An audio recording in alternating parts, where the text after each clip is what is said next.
আপনার পুরো এলাকাতেও এই জগন্নাথ ধামের যে প্রসাদ সেই প্রসাদ মিলছে, কোথায় কোথায় পাওয়া যাবে বা কি ব্যবস্থা আপনারা নিয়েছেন? আপনারা জানেন যে আমাদের দীঘায় জগন্নাথ ধাম যে মন্দির উদ্বোধন হয়েছে, সেই জগন্নাথ ধামের মহাপ্রসাদ বিতরণ করা হচ্ছে, যেটা মুখ্যমন্ত্রী বলেছিলেন যে প্রতিটি বাড়িতে বাড়িতে মহাপ্রসাদ বিতরণ করা হবে। সেই পরিপ্রেক্ষিতে আমাদের ডানকুনি পৌরসভা যতগুলো রেশন ডিলার আছে, রেশন দোকানে আমাদের এই মহাপ্রসাদ বিতরণ করা হচ্ছে।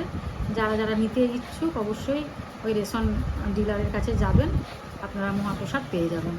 তাই আমাদের ডানকুনি পৌরসভা এলাকায় 17টি রেশন ডিলার রয়েছেন। আজ থেকে শুরু হয়েছে। যারা নিতে চাবেন বা যারা নিতে ইচ্ছুক এই মহাপ্রসাদ সেখান থেকে নিতে পারেন। রেশন কার্ডটা দেখাতে হবে নাকি? রেশন কার্ড দেখাতে হবে, প্রতিটি ফ্যামিলির জন্য একটা একটা করে প্যাকেট দেওয়া হবে।